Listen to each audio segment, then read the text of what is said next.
কাফের হলো এক গুণ অপরাধী, মুনাফিক হলো ডাবল 2 গুণ অপরাধী। কিভাবে?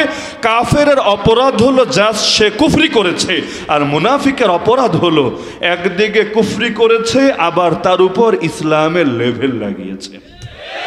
তাহলে অপরাধ যদি দ্বিগুণ হয় শাস্তিও হবে দ্বিগুণ। এজন্য কোরআন ও ফয়সালা জানিয়েছে যেই জাহান্নামে কাফের যাবে ওই জাহান্নামে মুনাফিক যাবে না। ইন্নাল মুনাফিকিনা ফি দারকিল আসফালি মিনান নার, মুনাফিকরা জাহান্নামের সবচেয়ে নিম্ন স্তরে যাবে, যেই স্তরে কাফেরও যাবে না। কারণ কাফের কুফরি করলেও এর উপর ইসলামের লেভেল লাগায় নাই, কিন্তু এই মুনাফিক সে একদিকে করেছে কুফরি, তার উপর করেছে ধোঁকাবাজি, দাগাবাজি, প্রতারণা, জালিয়াতি। তো যার কারণে মুসলমানদেরও বিভ্রান্তিতে পড়ার আশঙ্কা তৈরি হয়েছে। আজকের জামানায় দেখেন না, এই যে এটাও তো ওলামা পরিষদের মাহফিল, দেখবেন সারা বাংলাদেশের যে কোনো জেলার, যে কোনো থানার, যে কোনো ইউনিয়নের, যে কোনো গ্রামের আলেমরা যদি প্রতিবাদ করে, আন্দোলন করে, কমন যেই কথাটা থাকেই থাকে কাদিয়ানীদের বিরুদ্ধে। কে বলে না, কে বলে না যে কাদিয়ানীদের বিরুদ্ধে এত ক্ষোভ কেন? পৃথিবীর মধ্যে বিধর্মী তো বহুত আছে, বাংলাদেশেও তো বিধর্মী বহুত আছে। তো বিধর্মীও তো আর মুসলমান না, ওরাও তো কাফের। আবার কাদিয়ানীরাও তো মুসলমান না, ওরাও তো কাফের। তাহলে অন্য কোনো ধর্মের লোক নিয়ে এভাবে আন্দোলন হতে দেখেছেন কখনো? আমি আমার জীবনে দেখিনি, আপনারা দেখেছেন? দেখি নাই। তাহলে এই যে আমিও দেখলাম না, আপনারাও দেখলেন না, তাহলে এত কথা কাদিয়ানীদের বিরুদ্ধে কেন? এত কথা হিজবুত তাওহীদের বিরুদ্ধে কেন? এত কথা কোরআনিস্ট ফেরকা বা আহলে কোরআনের বিরুদ্ধে কেন?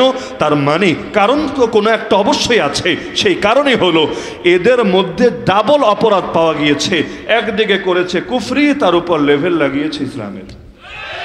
তাহলে বাজারের মধ্যে যদি অভিযানে আসে যে কোনো টিম, তারা যদি এসে দেখে শিরোনাম আর সাইনবোর্ড তো সেই একেবারে ব্র্যান্ড অরিজিনাল জিনিসের সাইনবোর্ড লাগিয়েছে, কিন্তু বাস্তবে ভুয়া জিনিস বিক্রি করছে।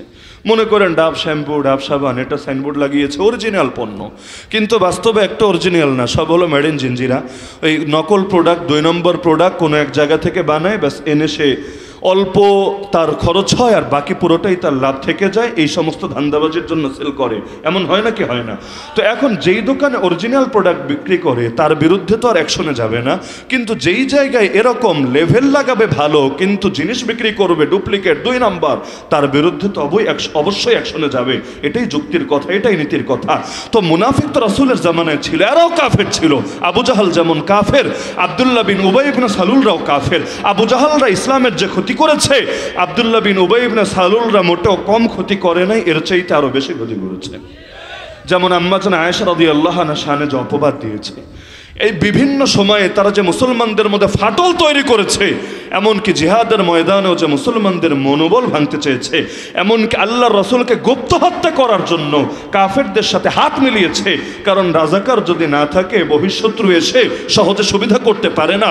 এই মুনাফিকগুলো মদিনায় বসে বসে আল্লাহর রাসূলের বিরুদ্ধে রাজাকারের ভূমিকা পালন করেছে। তো তাদেরকে নবী তো চাইলে কল্লা উড়িয়ে দিতে পারতেন নাকি পারতেন না? পারতেন, সুযোগ ছিল, এবং তারা সংখ্যায় মুসলমানদের তুলনায় অনেক কম ছিল, আর তাদেরকে মারার জন্য অনেকে তৈরিও ছিল। ওমর এসে যেমন মাঝে মধ্যে বলতেন, দানি আদরিব উনুক হাদাল মুনাফিক, হে রাসূল আমাকে ছাড়েন এই মুনাফিকের কল্লাই উড়িয়ে দেই। নবী যদি খালি একটা ইশারাও দেন, হ্যাঁ ব্যাস, মুখ দিয়ে বলা লাগবে না, খালি একটা ইশারা দেন, ওমরের তরবারে বের করতে দেরি হবে, কল্লা মাটিতে লুটিয়ে পড়তে দেরি হবে না।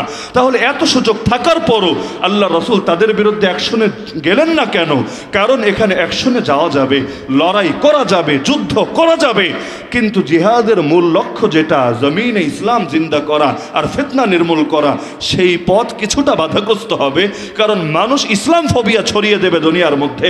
কাফেররা, মুশরিকরা, বেঈমানরা, ওরা এটাকে সুযোগ হিসাবে কাজে লাগাবে।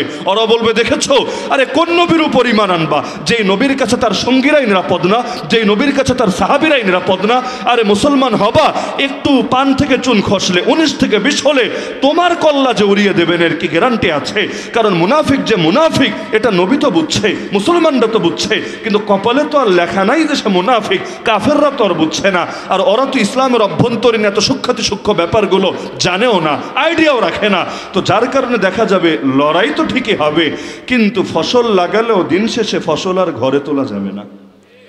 তো বীজ লাগাবো আমি, ফসল চলে যাবে অন্যের ঘরে, এটার দ্বারা তো মৌলিক সুবিধাটা হাসিল করা যাবে না। এজন্য আল্লাহ রসুল সাল্লাল্লাহু আলাইহি সাল্লাম মুনাফিকদের বিরুদ্ধে করলেন ইলমের জিহাদ, দলিলের জিহাদ, প্রমাণের জিহাদ।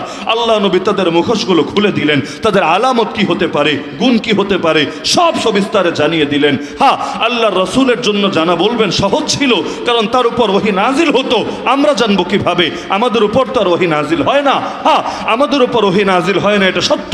যার কারণে কার বাতেনে কি আছে, কার ভেতরে কি লুকিয়ে আছে, এটা দেখারও আমরা মুখাপেক্ষী না। আমরা ইসলামেরও ফয়সালা করি বাহির দেখে, আমরা কুফরেরও ফয়সালা করব বাহির দেখে।